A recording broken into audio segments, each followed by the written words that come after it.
todas las cosas me son lícitas, mas no todas convienen. Todas las cosas me son lícitas, mas yo no me dejaré dominar por ninguna.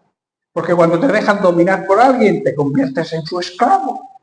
Si te dejas dominar por el pecado, te haces esclavo de Satanás, que es el que te induce a pecar. ¿Estás comprendiendo? En la gracia infinita de Dios se puede hallar la fuerza necesaria para reconocer el mal que produce la práctica del pecado. Esa gracia se consigue reconociendo nuestro pecado, alejándonos de él y aceptando a Jesucristo como Señor, como dueño, puesto que nos compró con su muerte y su resurrección, y también aceptarlo como el único Salvador personal. Por eso debemos reflexionar, hacer un alto en el camino, ver de qué forma estamos viviendo, una reflexión sobre la manera de vivir que llevamos y también entender cuál es el propósito por el cual hemos sido creados, hemos sido salvados y luego hemos sido llamados a servir en su obra. Debemos buscar eso. No limitarnos a decir, somos salvos, el Señor vino a la tierra para salvarme y puesto que soy salvo ya está.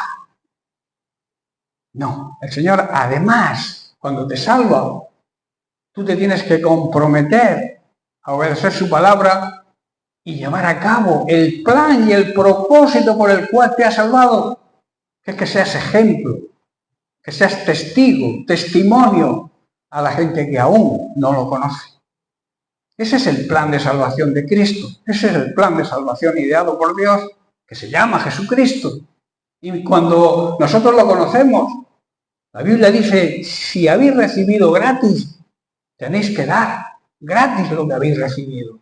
Si habéis recibido la salvación por méritos de aquel que murió en la cruz, no por nosotros, no por lo buenos que nosotros seamos, sino por lo que hizo Cristo en la cruz, lo has recibido gratis, tienes que transmitirlo a los demás también gratis. Hay personas que cobran por predicar, hay personas que te cobran por alabar a Dios. Yo no considero eso algo que esté en la Biblia. Cobrar por predicar el Evangelio. Esos son asalariados, lo que la Biblia llama asalariados. Aquellos que utilizan el Evangelio como un negocio. Y eso no lo veo yo por ningún sitio. En la Biblia de gracia habéis recibido, dad de gracia. Otra cosa es la provisión que Dios te da. Cuando tú te dedicas a predicar el Evangelio, cuando tú te dedicas a obedecer su palabra, Dios te provee de lo necesario. ¿Estáis entendiendo? Si yo tengo que predicar en Corea, por ejemplo, por poner un ejemplo, y yo no tengo medios para ir a Corea, el Señor me va a proporcionar esos medios para ir. De alguna manera, ¿cómo? Pues con las ofrendas de los hermanos, alguien que diga, aquí está, yo apoyo la misión. Pero ese es Dios tocando los corazones, sin obligar a nadie. ¿Estáis entendiendo? El Evangelio no se cobra, porque lo hemos recibido gratis. Amén. Ahora, ¿cómo debemos vivir en victoria? ¿Cómo se puede vivir hoy, en la actualidad, en victoria y no en derrota? Debemos dejarnos enseñar por el Señor, por medio de su palabra, por medio de los ministros que la enseñan y también, claro está, con la ayuda del Espíritu Santo. Así, de esta manera vamos a salir victoriosos en nuestras pruebas. Haremos que se pueda también cumplir el propósito de Dios en nosotros. Repito, ¿cómo es vivir en victoria? ¿Cómo podemos vivir en victoria? Debemos hacer algunas consideraciones. La primera, tenemos que conocer nuestra identidad con Cristo. ¿Qué somos y qué tenemos en Cristo? Esto significa que antes de poder experimentar la victoria, debemos tener un conocimiento real, saber realmente cuál es nuestra identidad, cuál es nuestro carné de identidad, nuestro DNI espiritual. ¿Qué somos? ¿Y qué nos ha proporcionado Cristo con su muerte y su resurrección? Esto significa tres cosas y tres verdades importantes.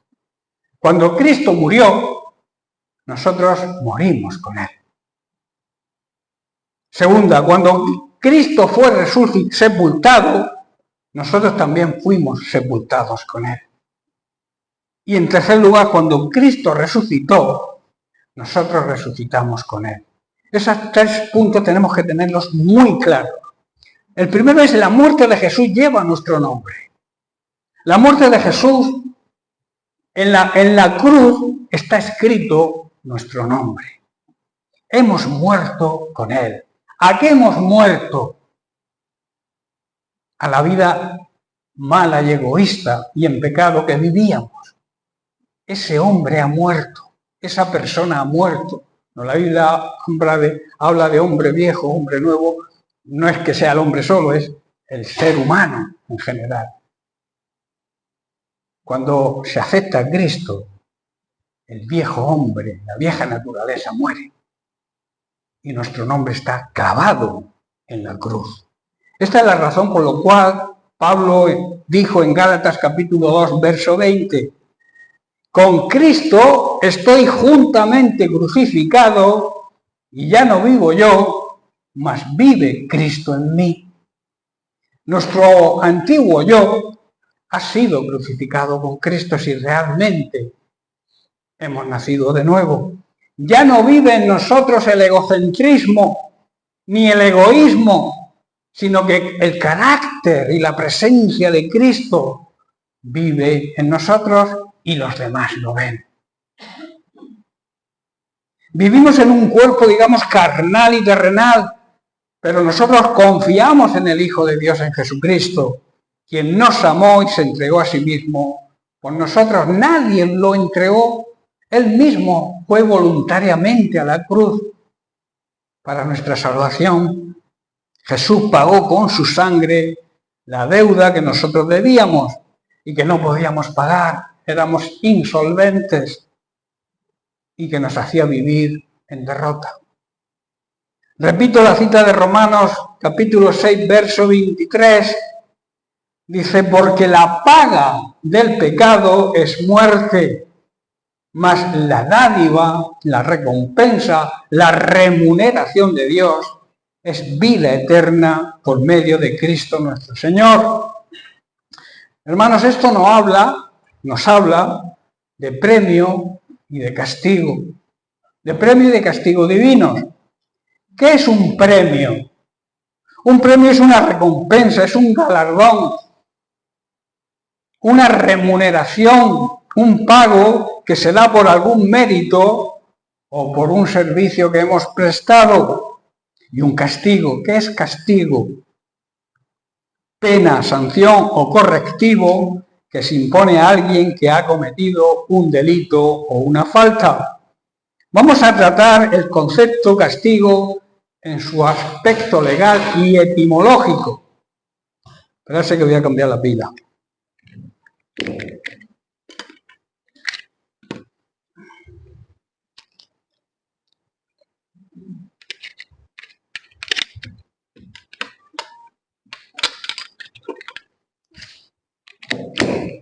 Bien, vamos a ver si conectamos. No hace ruido. Como he dicho, vamos a tratar el concepto de castigo en su aspecto legal y etimológico. La etimología es el origen, la razón o el significado de las cosas, como mediación de las relaciones entre los seres humanos a lo largo del tiempo. En el caso del pueblo hebreo, como también en los pueblos vecinos, el castigo estaba determinado por la visión teológica. La teología es una palabra compuesta en el griego de teleos, que significa fin, y logos, que es doctrina o palabra. La teología es una doctrina idealista según la cual todo en la naturaleza existe para un determinado fin. Algunos partidarios de esta teoría consideran que todo el mundo fue creado por Dios de tal manera que cada cosa sirva de medio para otra. No olvidemos que Dios entregó la ley directamente a Moisés. Los castigos de la ley del Antiguo Testamento establecían una especie de equilibrio social. Se fijaban castigos de todo tipo en cuanto a las relaciones entre las personas y se castigaba en gran manera la maldad. Por eso, si analizamos los libros escritos por Moisés, vemos que en muchos de ellos se repite la frase «quitarás el mal de en medio del pueblo». La santidad del Dios de Israel obligaba al pueblo a tener la misma santidad. Cuando se descubría un delito y no se conocía su autor, había que ofrecer un sacrificio. Estoy hablando etimológicamente de lo que era el castigo. En este contexto debemos incluir también la blasfemia. ¿Qué es una blasfemia? Es una palabra, una expresión ofensiva contra alguien o algo sagrado. Y también la idolatría, adoración que se da a los ídolos, sean del tipo que sean, y que es algo que ponemos por delante de Dios. A veces pensamos que la idolatría son simples ídolos de madera o de escayola, pero hay muchas cosas que ponemos por delante de Dios, los cuales se convierten en ídolos. O sea, se convierten en idolatría. Idolatramos a nuestros hijos. Ponemos a los hijos por delante de Dios, ponemos al esposo o a la esposa por delante de Dios. No estoy diciendo que tenemos que olvidarlos, que abandonarlos, no amarlos. Estamos diciendo de ponerlos por delante de Dios. Dios tiene que ser la prioridad en nuestra vida. Lo primero. Y entonces Él nos va a dar el amor y la pasión por nuestra familia, para que nuestra familia conviva bien, nuestros vecinos, nuestros amigos, nuestros compañeros de trabajo, los miembros de la congregación, pero primeramente es Dios. Porque si pones algo por delante de Dios, corre peligro. ¿Estáis comprendiendo?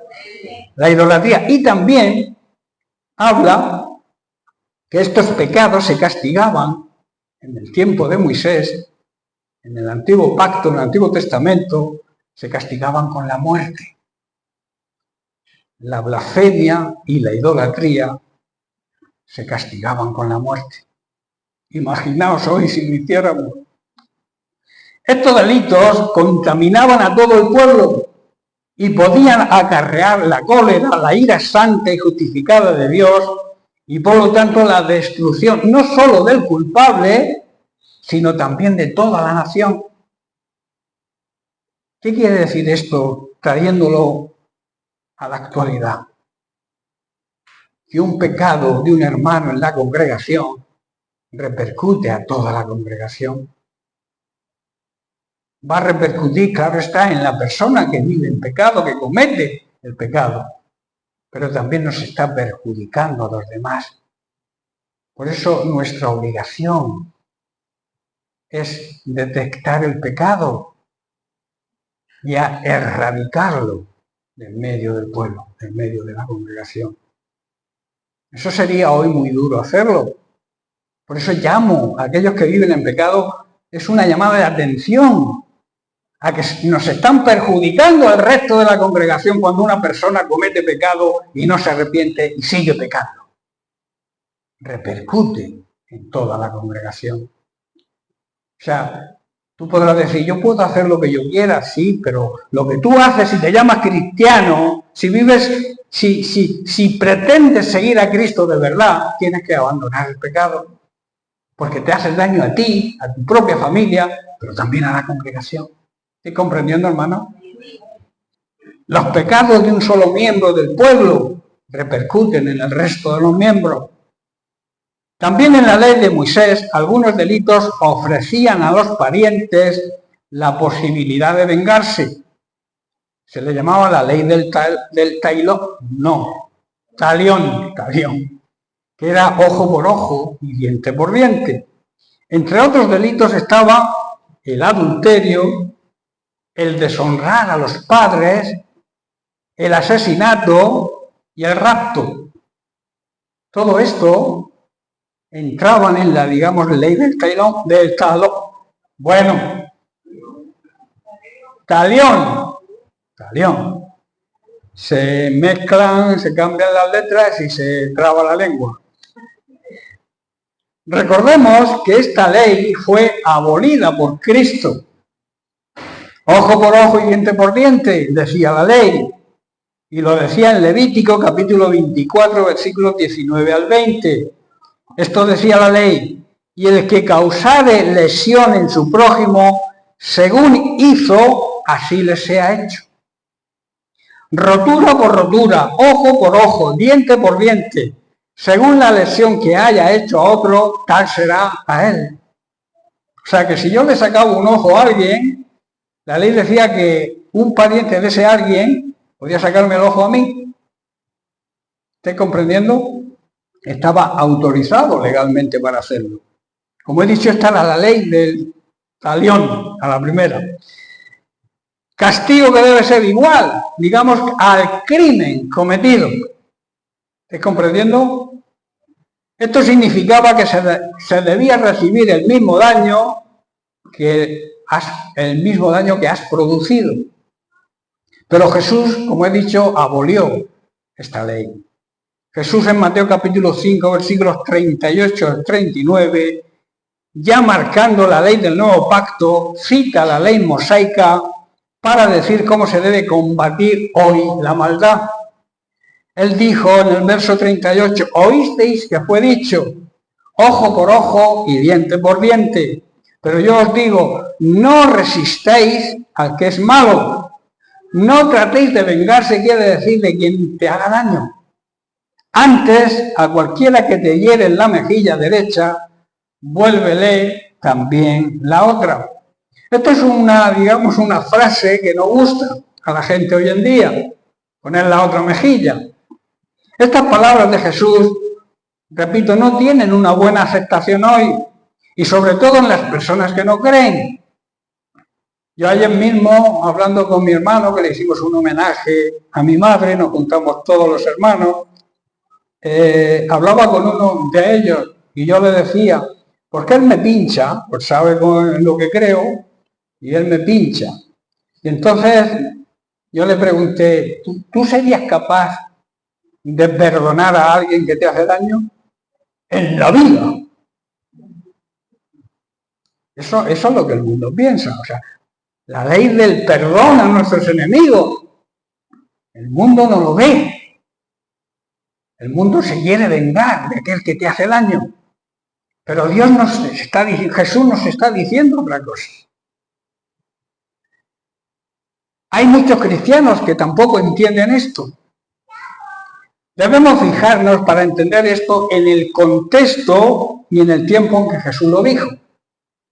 Jesús les estaba hablando a los religiosos de aquel tiempo, aquellos religiosos que cumplían la ley al pie de la letra, la ley de Moisés. Es por ese motivo que les recuerda la ley Jesús. Dice, oísteis que fue dicho ojo por ojo y diente por diente. Lo que Jesús les dijo a continuación debió dejarles perplejos. Cuando le dijo, pero yo os digo, no resistáis a aquel mal, o sea, no os venguéis del mal que os hagan. Antes, en cualquier caso, cualquiera que te hiera en la mejilla derecha, vuélvele también la otra.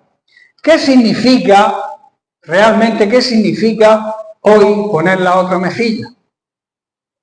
En primer lugar, debo decir que esto no significa debilidad, ni flaqueza o sumisión a aquel que es más fuerte. No significa eso. Es todo lo contrario. Esto demuestra valentía y una gran capacidad para perdonar, la cual debe existir en todo buen cristiano, en todo verdadero cristiano. Lo que Jesús les estaba queriendo enseñar a los religiosos de aquella época, y es de aplicación para todos nosotros hoy, es que el mal no se puede combatir con el mal. De esta forma se multiplicaría el mal, ¿verdad?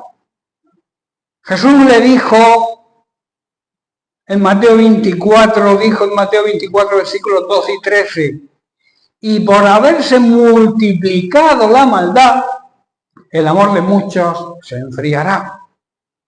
Si no hay amor, es imposible que haya perdón. Por eso cuando abunda la maldad, que es lo que el enemigo, el diablo quiere, no hay perdón. Entre las personas malvadas no hay perdón. Es necesario el amor para poder perdonar. ¿Comprendéis, hermano?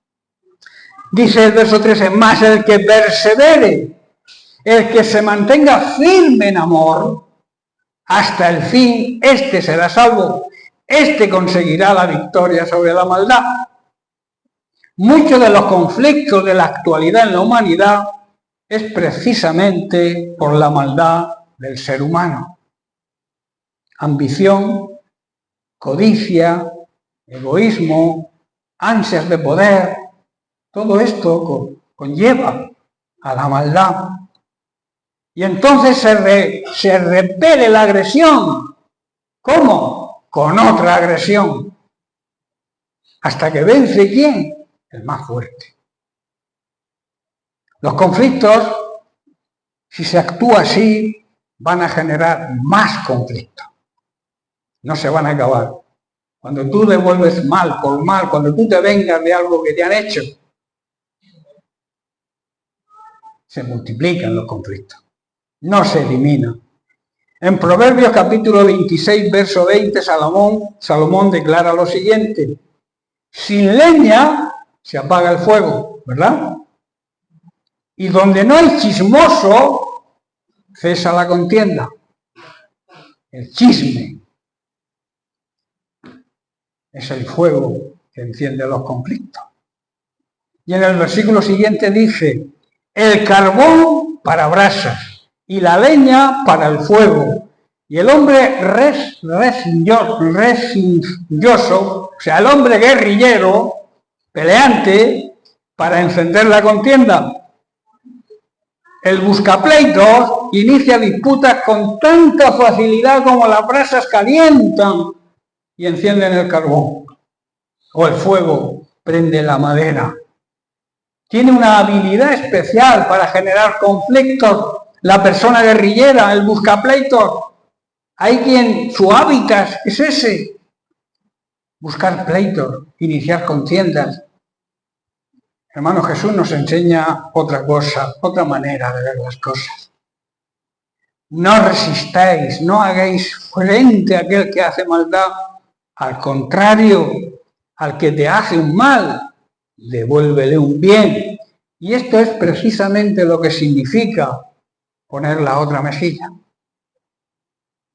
No es que te den una aguantada y tú pongas la otra mejilla para que te peguen otra físicamente.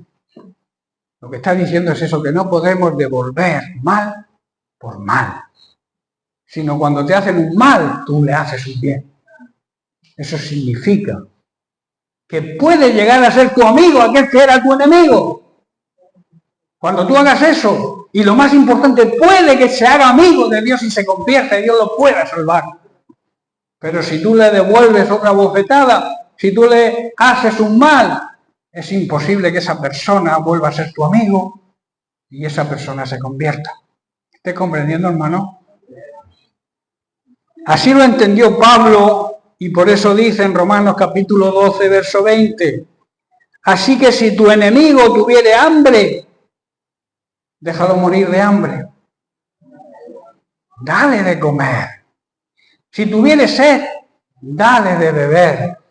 Pues haciendo esto, ascuas de fuego amontonarás sobre su cabeza. ¿Qué quiere decir? Hará que se sonroje. La única manera, por tanto, de vencer el mal es con el bien. Hay frases muy comunes entre los religiosos de hoy. Soy una persona buena. No tengo que arrepentirme de nada. No robo, no mato, no le hago daño a nadie. Pero mi pregunta es la siguiente: ¿eres capaz de hacer bien a tu enemigo cuando éste busca un mal para ti? Tú dices que eres bueno, que no tienes que arrepentirte de nada, que no robas, que no matas, que no le haces daño a nadie, pero ¿eres capaz de perdonar a aquel que te hace daño? Una pregunta que debemos hacernos cada uno. El verdadero creyente, el que cree a Dios de verdad, es aquel que entiende esto y obedece. Lo pone en práctica. Y además pone en práctica todos los mandamientos del Señor. Y uno de ellos es perdonar y hacer bien a nuestros enemigos. Es un mandamiento. Si tú dices que obedeces la palabra de Dios, debes obedecer. Esto es uno de sus mandamientos. Perdonar y hacer el bien. Lo pone simbólicamente: si tiene hambre, dale de comer; si tiene sed, dale de beber; si tiene falta de vestido, vístelo. Eso es hacer un bien cuando él es tu enemigo, te está haciendo un mal. Por eso esto hará que se le caiga la cara de vergüenza. Y seguramente, al ver nuestro ejemplo, como he dicho antes, se conviertan de ser nuestros enemigos, nuestros amigos. Y lo más importante, que también he dicho, que se conviertan al Señor y puedan recibir la salvación, que es el plan, es el propósito y es la voluntad final de Dios. En Santiago capítulo 1, verso 25, el apóstol Santiago nos dice: mas el que mira atentamente en la perfecta ley, la de la libertad, y persevera en ella, o sea, se mantiene en ella, no siendo oidor olvidadizo, que a veces conocemos la palabra pero nos olvidamos, sino hacedor de la obra, sino siendo hacedor de la obra. La Biblia, el Señor dice que será bienaventurado en todo lo que hace. Si ponemos toda nuestra atención, si miramos atentamente en la palabra de Dios y la obedecemos siempre y toda, la ponemos en práctica y no la olvidamos, dice la palabra de Dios, dice el apóstol Santiago, que seremos bendecidos por Dios en todo lo que hagamos. Son promesas que están ahí para nosotros, pero que conllevan una obligación. Si tú quieres ser bendecido, si tú quieres vivir una vida gozosa, tienes que obedecer la palabra de Dios, tienes que poner en práctica y no olvidarte de lo que la palabra de Dios dice. Por eso debemos recordar que cuando tu enemigo te haga una maldad, pon la otra mejilla. Cuando tenga una necesidad, ayúdale, devuélvele un bien. Como he dicho, esto hará que se avergüence. Pablo también nos recuerda en Romanos capítulo 12, verso 19: no os venguéis vosotros mismos, amados míos, sino dejad lugar a la ira de Dios, porque escrito está: mía es la venganza, yo pagaré, dice el Señor. En otras palabras, dejar que yo os haga justicia. No tomaros la justicia por vuestra mano, porque si la tomáis, impedid a mí que yo os haga justicia. ¿Estáis comprendiendo? Mía es la justicia, Él es el que nos va a hacer justicia. Y en el contexto del Nuevo Testamento, también vemos que Jesús nos habla del juicio a todas las naciones y de la justicia divina, del premio y del castigo. Lo vemos en el Evangelio de Mateo, capítulo 25, y vamos a leer una serie de versículos que van desde el 31 al 46.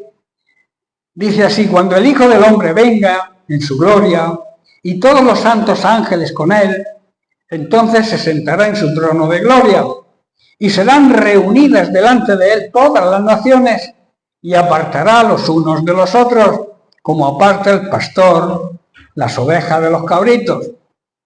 Y pondrá las ovejas a su derecha y los cabritos a su izquierda. Entonces el rey dirá a los de su derecha: venid, benditos de mi Padre, heredad el reino preparado para vosotros desde la fundación del mundo. Y luego nos habla usando una simbología. Dice: porque tuve hambre y me disteis de comer, tuve sed y me disteis de beber, fui forastero y me recogisteis, estuve desnudo y me cubristeis, enfermo y me visitasteis, en la cárcel y vinisteis a mí. Entonces los justos, los buenos, le responderán diciendo: Señor, ¿cuándo te vimos hambriento y te sustentamos, o sediento y te dimos de beber? ¿Y cuándo te vimos forastero y te recogimos en casa, o desnudo y te cubrimos? ¿O cuando te vimos enfermo o en la cárcel y vinimos a ti? Y respondiendo el rey les dirá: de cierto os digo que en cuanto lo hicisteis a uno de estos mis hermanos más pequeños, a las personas quizás menos importantes, a mí me lo hicisteis. Y entonces la contrapartida dirá también a los de la izquierda: apartaos de mí, malditos, al fuego eterno preparado para el diablo y sus ángeles, porque tuve hambre y no me disteis de comer, tuve sed y no me disteis de beber, fui forastero y no me recogisteis, estuve desnudo y no me cubristeis, enfermo y en la cárcel y no me visitasteis. Entonces también ellos le responderán diciendo: Señor, ¿cuándo te vimos hambriento, sediento, forastero, desnudo o enfermo en la cárcel y no te servimos? Entonces les responderá diciendo: de cierto os digo que en cuanto no lo hicisteis a uno de estos más pequeños, tampoco a mí me lo hicisteis. Y luego la gran conclusión: e irán estos al castigo eterno, a la condenación eterna, y los justos, los buenos, la buena gente, los justificados por la gracia de Dios y por su muerte, los justos irán a la vida eterna. Hermanos, la realidad es que cuando el Hijo del Hombre regrese, que por cierto está pronto su regreso, vendrá como un rey poderoso, rodeado de sus ángeles, sentado en su trono. Esa es la segunda vez que Jesús venga a esta tierra, que como observáis es completamente diferente a como vino la primera, ¿verdad? En Hebreos 9:28 el autor nos dice: así también Cristo fue ofrecido una sola vez para llevar los pecados de muchos, y aparecerá por segunda vez, pero sin relación con el pecado, para salvar a los que le esperan. Aquí el escritor de Hebreos señala que Cristo apareció una vez y murió una sola vez, y esta muerte tuvo el propósito de juzgar y erradicar el pecado. Esto significa que su segunda venida, que ya está próxima, como he dicho, no resultará en otra expiación. No creáis que Cristo va a volver para ser sacrificado, una nueva muerte, un nuevo sacrificio para borrar, para quitar de nuevo el pecado. Cristo no va a volver así. Así como cada persona muere una vez, Cristo solo morirá por los pecados una sola vez, y ya lo ha hecho. ¿Estáis entendiendo? Así que, como los hombres mueren y luego son juzgados, Cristo ya murió y solo volverá para juzgar al mundo, para ver el resultado de su primera venida. La próxima llegada de Cristo tendrá el propósito, por tanto, de salvar a aquellos que han confiado en Él, como he dicho, a recoger el fruto de su primera venida, a recoger a su iglesia victoriosa. Esto se entiende en el sentido de que el regreso final de Cristo será un regreso victorioso y señalará la finalización total del plan de Dios para juzgar el pecado y salvar a su pueblo, a su iglesia, de sus consecuencias y regalarnos la vida eterna. La gente de todos los países y lugares de la tierra se tendrán que presentar ante Él, y Él apartará a los malos de los buenos, como el pastor, como hemos leído, aparta a las cabras de las ovejas. Por eso no seas cabra, sé oveja, porque las cabras van a la izquierda y las ovejas van a la derecha. Hay quien dice: es que la cabra tira al monte. Bien, pues conviértete en oveja y no te vayas al monte. A los buenos, dice, los pondrá a la derecha, y a los malos, aquellos que no se arrepientan, que perduren en su pecado, que insistan y persistan en su pecado, a su izquierda. Ya estoy terminando. Lo que el Señor nos está diciendo y enseñando es que cualquier cosa buena que hagamos en nuestras relaciones interpersonales y sobre todo con aquellos más necesitados, es como si se lo hiciéramos a Él y tiene una recompensa. Esa recompensa es la entrada en el reino que Dios ha preparado para la gente buena. También nos dice que aquellas personas que no se preocupan por nada ni por nadie, que viven una vida egoísta, que viven de forma mundana, muchos creyentes viven así, olvidándose que existe Dios, despreciando su amor, a esto le llama gente malvada, también se les hará justicia, porque Dios, aparte de ser amor, es un Dios de justicia. Él no va a dar por inocente al culpable si no se arrepiente. Y recibirán el castigo por su mal proceder. Ese castigo es la condenación eterna. Ese castigo es el infierno. Un lugar también eterno, que no tiene principio ni fin. Tremendo, ¿os imagináis una eternidad sufriendo? Pero sufriendo no como se sufre hoy aquí, sufriendo de verdad, porque el infierno es un lugar, no es algo etéreo, es algo real, es algo que existe.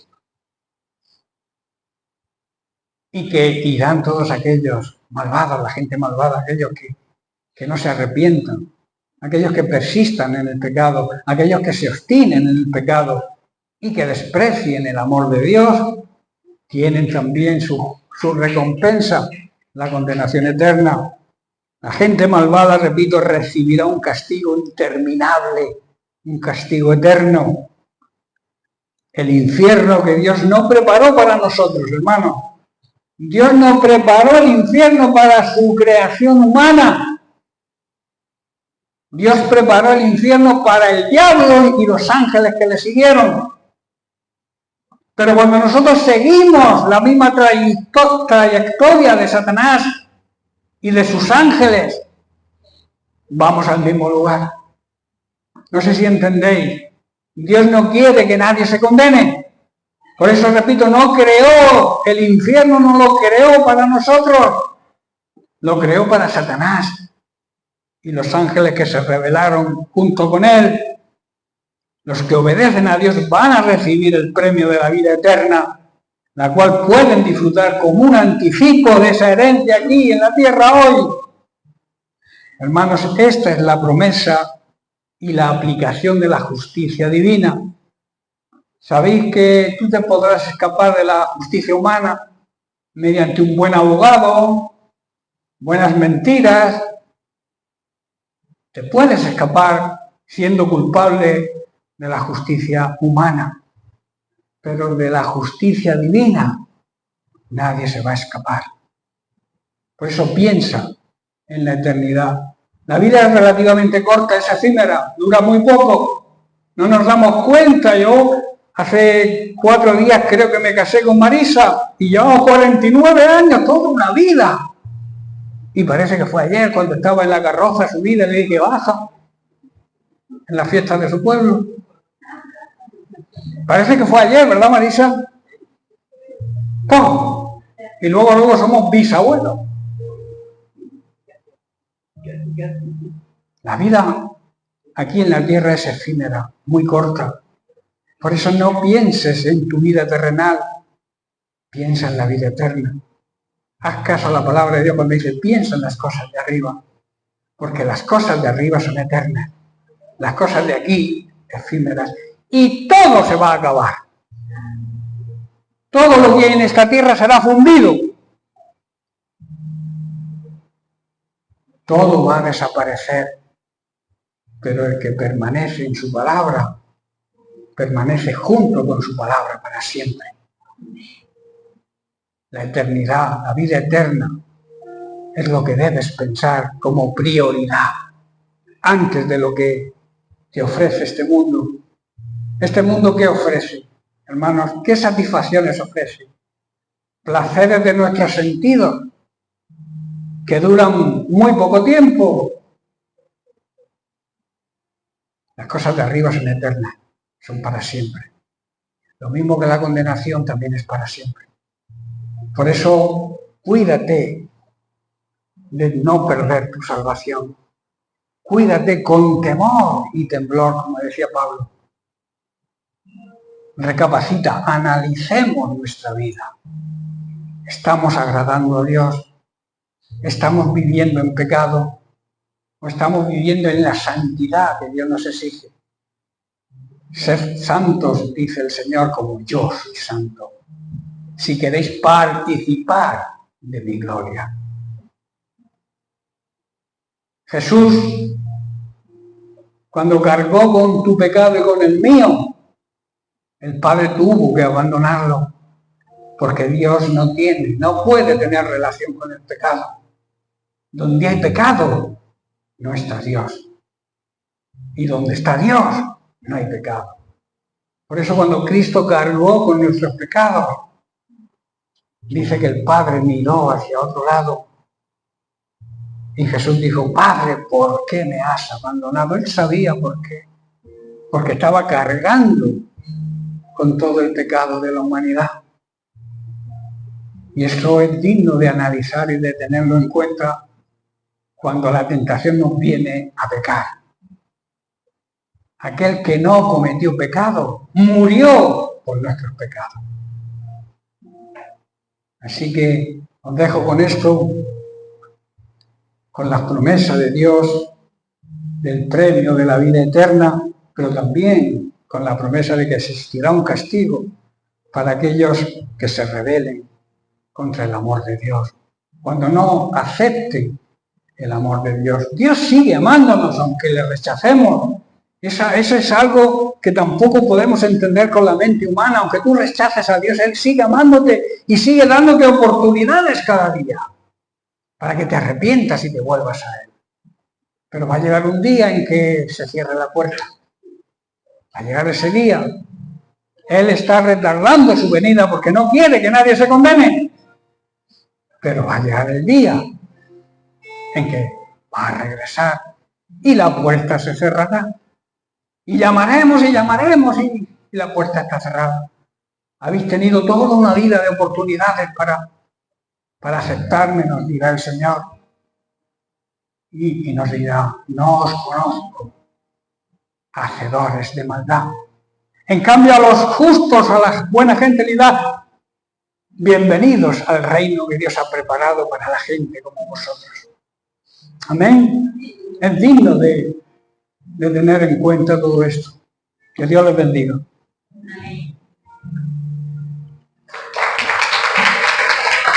Que está el Señor bien fuerte.